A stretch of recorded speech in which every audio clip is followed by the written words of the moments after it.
Welcome to a fireside reading of David Copperfield by Charles Dickens, Chapter 8, Part 2. I felt uncomfortable about going down to breakfast in the morning, as I had never set eyes on Mr. Murdstone since the day when I committed my memorable offence. However, as it must be done, I went down after 2 or 3 false starts, halfway, and as many run back on tiptoes to my own room, and presented myself in the parlour. He was standing before the fire with his back to it, while Miss Murdstone made the tea. He looked at me steadily as I entered, but made no sign of recognition whatever. I went up to him after a moment of confusion and said, "I beg your pardon, sir. I am very sorry for what I did, and I hope you will forgive me." "I am glad to hear you are sorry, David," he replied. The hand he gave me was the hand I had bitten, and I could not restrain my eye from resting for an instant on a red spot upon it. But it was not so red as I turned when I met that sinister expression in his face.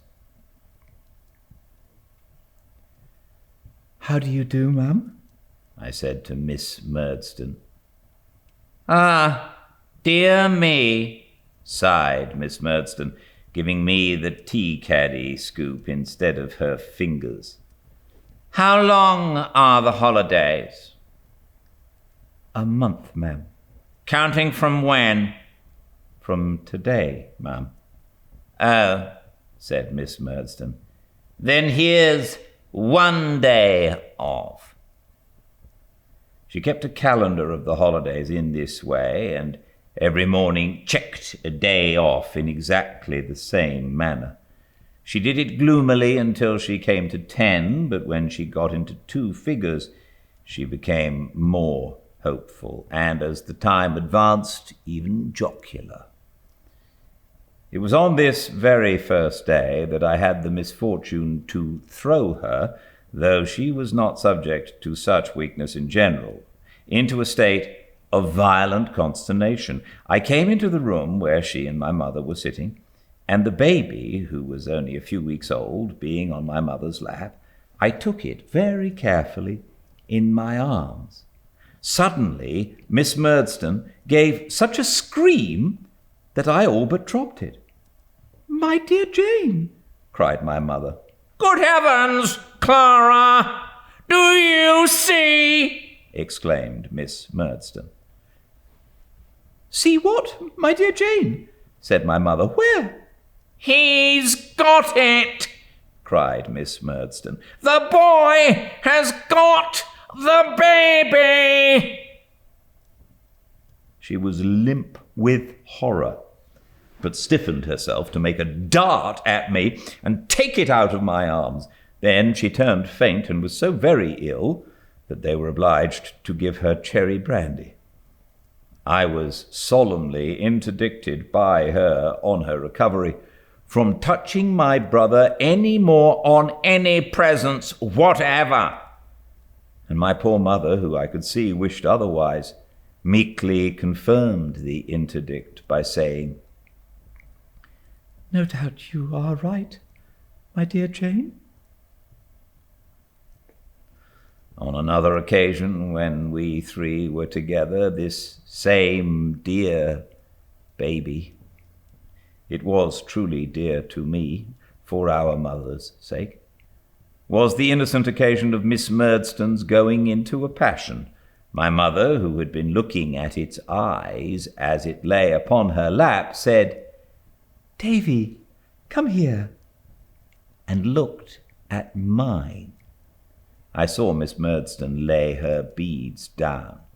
"I declare," said my mother gently, "they are exactly alike. I suppose they are mine. I think they are the colour of mine. But they are wonderfully alike. What are you talking about, Clara? said Miss Murdstone. My dear Jane, faltered my mother, a little abashed by the harsh tone of this inquiry.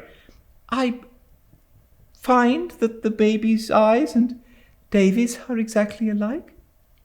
Clara, said Miss Murdstone, rising angrily. You are a positive fool sometimes. My dear Jane, remonstrated my mother. A positive fool, said Miss Murdstone. Who else could compare my brother's baby with your boy?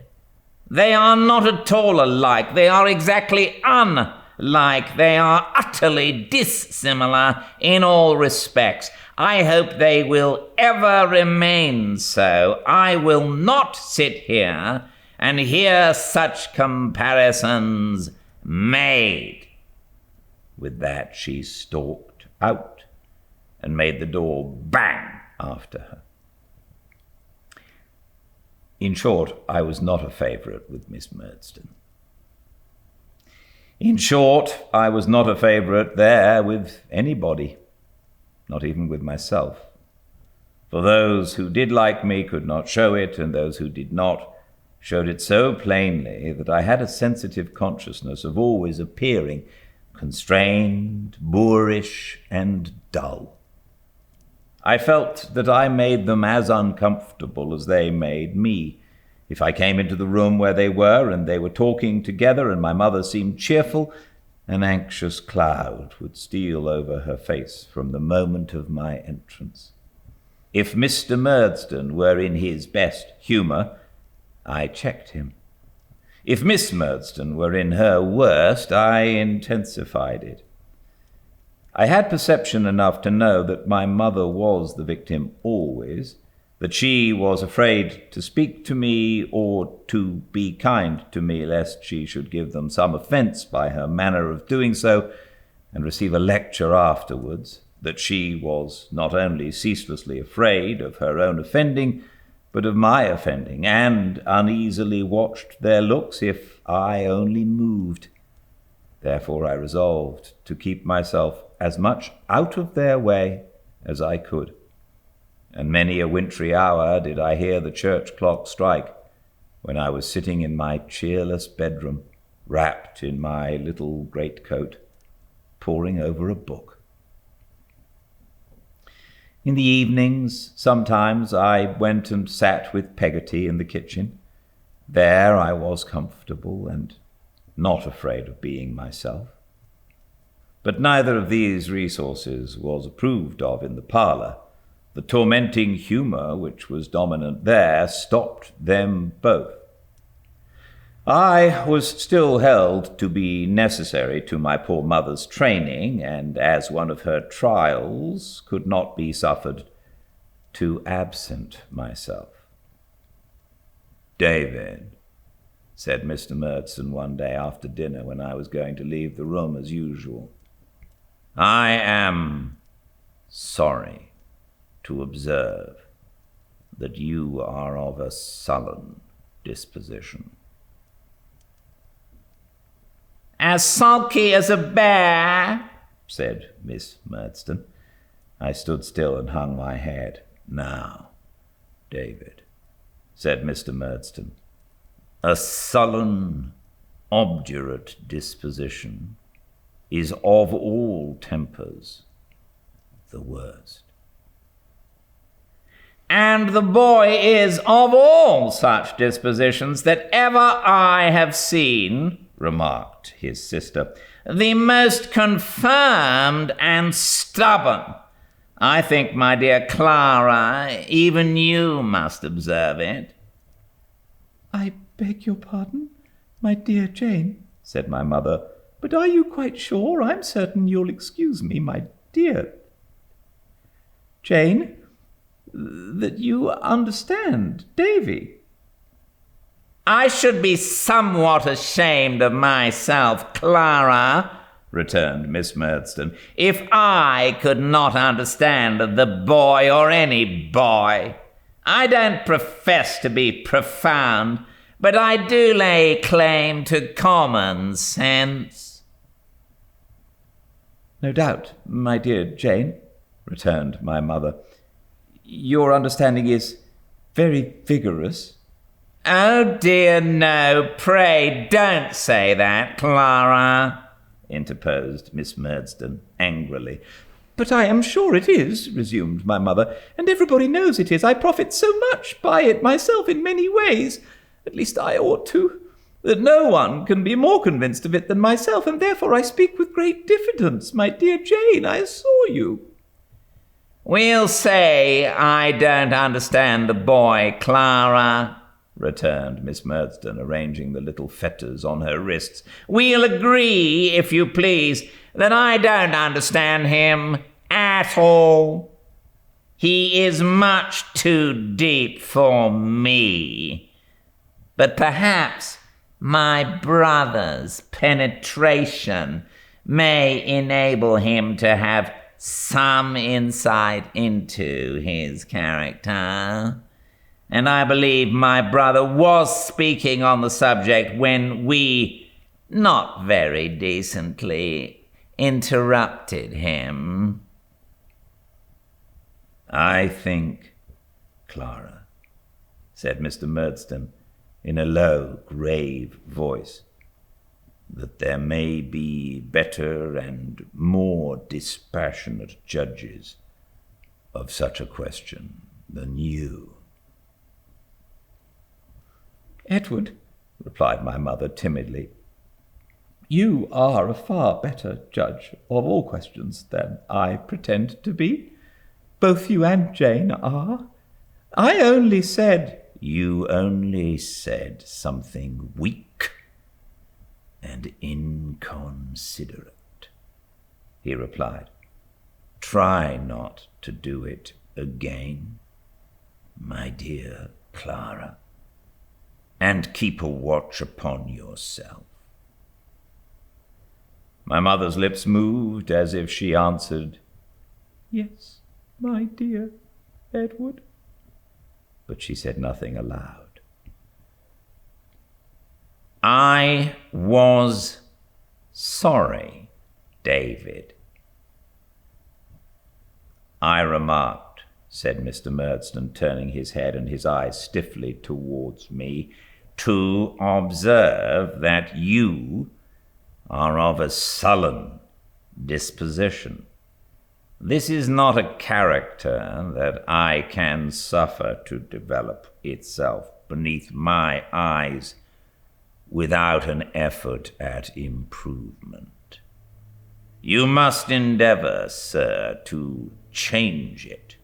We must endeavor to change it for you. I beg your pardon, sir, I faltered. I have never meant to be sullen since I came back. Don't take refuge in a lie, sir, he returned so fiercely that I saw my mother involuntarily put out her trembling hand as if to interpose between us. You have withdrawn yourself in your sullenness to your own room. You have kept your own room when you ought to have been here. You know now, once for all, that I require you to be here, and not there. Further, that I require you to bring obedience here. You know me, David. I will have it done. Miss Murdstone gave a hoarse chuckle. I will have a respectful, prompt, and ready bearing towards myself, he continued, and towards Jane Murdstone, and towards your mother. I will not have this room shunned as if it were infected, at the pleasure of a child. Sit down. He ordered me like a dog, and I obeyed like a dog. One more thing, he said. I observe that you have an attachment to low and common company. You are not to associate with servants. The kitchen will not improve you in the many respects in which you need improvement. Of the woman who abets you, I say nothing. Since you, Clara, addressing my mother in a lower voice, from old associations and long-established fancies, have a weakness respecting her which is not yet overcome. A most unaccountable delusion it is, cried Miss Murdstone. I only say, he resumed, addressing me, that I disapprove of your preferring such company as Mistress Peggotty, and that it is to be abandoned. Now, David, you understand me, and you know what will be the consequence if you fail to obey me to the letter.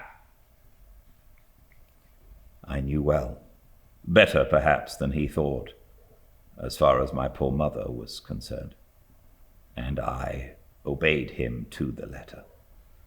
I retreated to my own room no more. I took refuge with Peggotty no more, but sat wearily in the parlour day after day, looking forward to night and bedtime.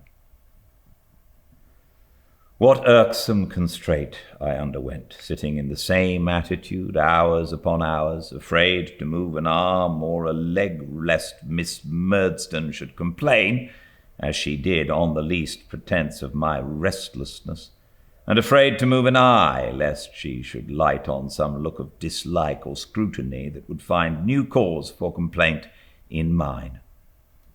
What intolerable dullness to sit listening to the ticking of the clock, and watching Miss Murdstone's little shiny steel beads as she strung them, and wondering whether she would ever be married, and if so, to what sort of unhappy man, and counting the divisions in the moulding of the chimney-piece, and wandering away with my eyes to the ceiling, among the curls and corkscrews in the paper on the wall.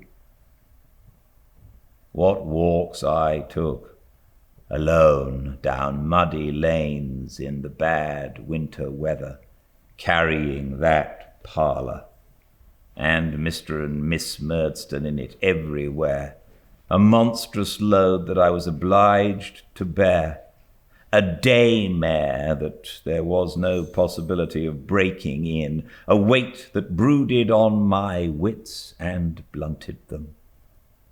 What meals I had in silence and embarrassment, always feeling that there were a knife and fork too many, and that mine. An appetite too many, and that mine. A plate and chair too many, and those mine. A somebody too many, and that I.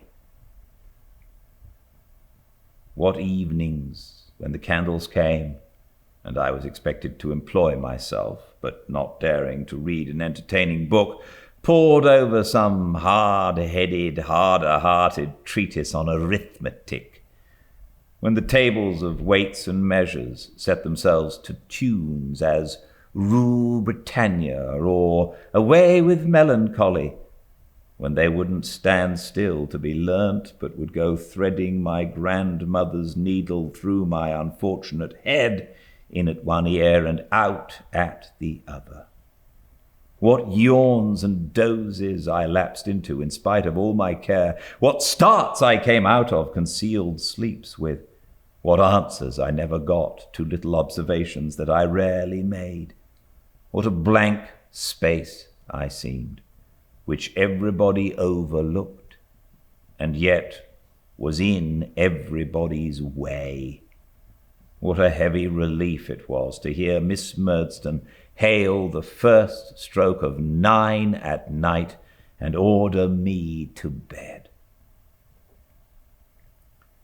Thus the holidays lagged away, until the morning came when Miss Murdstone said, "Here's the last day off," and gave me a closing cup of tea of the vacation. I was not sorry to go. I had lapsed into a stupid state. But I was recovering a little and looking forward to Steerforth, albeit Mr. Creakle loomed behind him. Again Mr. Barkis appeared at the gate, and again Miss Murdstone, in her warning voice, said, "Clara!" when my mother bent over me to bid me farewell. I kissed her and my baby brother, and was very sorry then, but not sorry to go away, for the gulf between us was there, and the parting was there every day. And it is not so much the embrace she gave me that lives in my mind, though it was as fervent as could be, as what followed the embrace. I was in the carrier's cart when I heard her calling me. I looked out, and she stood at the garden gate alone, holding her baby up in her arms for me to see. It was cold, still weather, and not a hair of her head, not a fold of her dress was stirred, as she looked intently at me, holding up her child. So I lost her.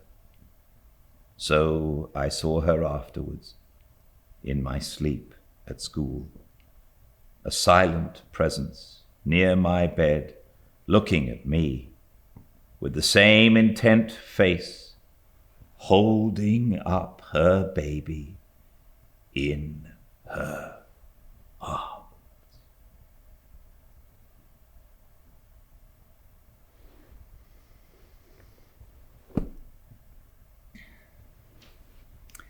Thank you for joining me. No readings tomorrow and the day after, but we're back on Wednesday. Have a wonderful Memorial Day, and I very much look forward to seeing you. If you missed a chapter, or if you want one of the synopses, you can always go to the YouTube channel Fireside Reading. Everything is there. Please subscribe if you would like. But until then, until next Wednesday, 5 Pacific time, at Fireside Reading on Instagram, I hope you all stay very well. Good night.